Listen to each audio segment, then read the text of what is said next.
I went from Guinea to Utah, huge cultural shock.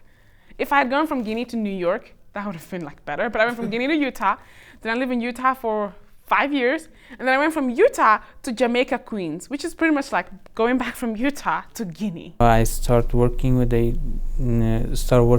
U.S. Army in 2005 and up to 2015. In 2015, I got my special immigration visa and moved to the United States. After we finished high school, we would the women, they would have to wait at home for a husband, and the men, they would have to go out, find work, and find a wife. And I didn't want that. I didn't want that to be the case for me. I wanted to continue my education, and my family told me that I should go after what I want, which is why we are here, because I wasn't allowed to continue school in Iran. I'm born and raised in Sudan, that's the North Africa.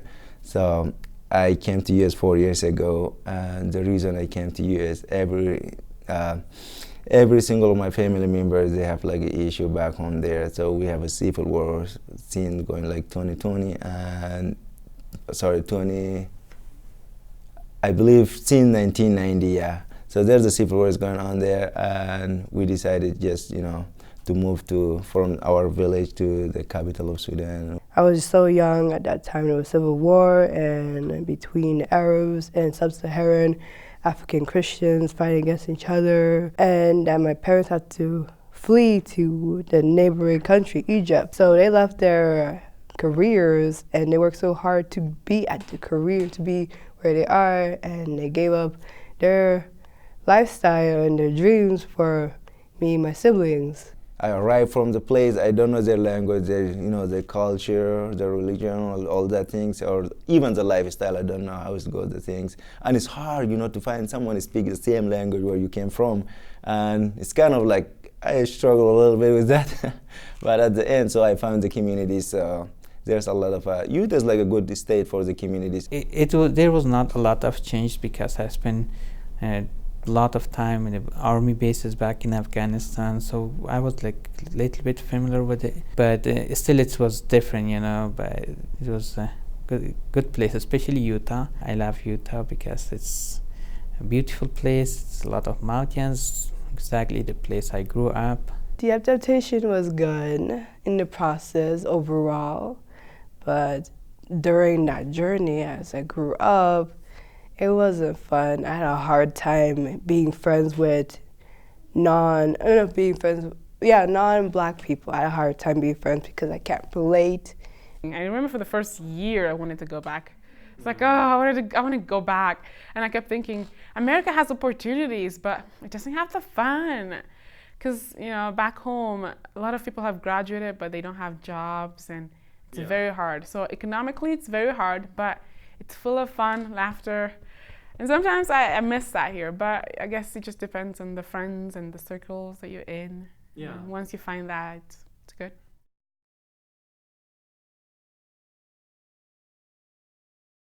Important values I learned from my parents is faith, education, what else?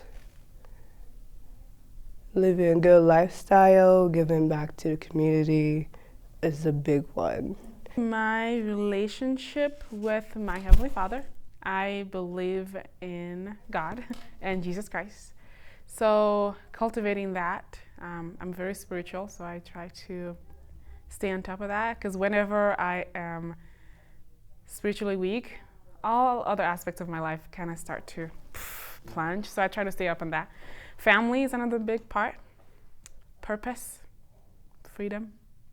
My family values, they are really strong, and my parents, they have believed from when they were children, and their parents taught them what they believe in, and that carried over to me. I believe families should be connected and they should be strong and together. My family taught me that if you are trying to work with other people, you need to make sure you have a good relationship with them, and that's why when I'm in school, I try to have the best connections and conversations with people so we can help each other.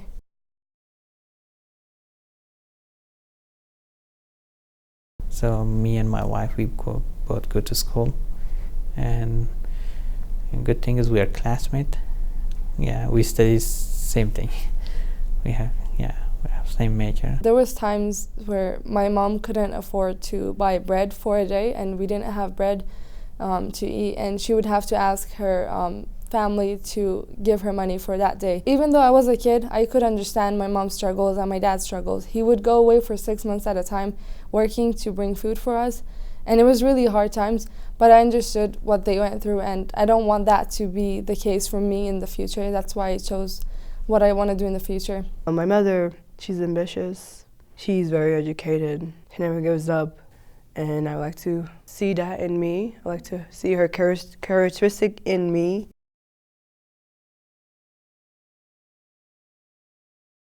Well, I'm actually the leader, or I should say president, of Global Connections. We help immigrant students find a better life here in America and be able to understand and connect with one another. And I'm really proud of myself for doing something that's bigger than myself. So far, I'm a vice president for the Global Connection Student Leadership Club. So our mission is to help the immigrants and refugees, to get the education and to get the scholarship. The new student from high school, when they transfer to the college, how the process works through FAFSA.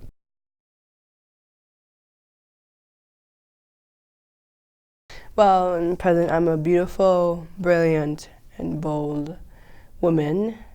Why? Because beauty comes in different shapes and colors and sizes. I'm teaching myself that, I'm teaching my sisters that. Bold because in order to get what you want, you have to go for something that's scary and learn from it. And brilliant is just training your mind to see different perspectives of how to solve problems. Always, when I was young, I know what I'm doing, and the reason I choose, I say, oh, I'm a genius. I doing different things, and I create a lot of things to myself, and what I believe in myself. So it's make me smarter and say, oh, that's the genius, intelligent thing you have to do with it.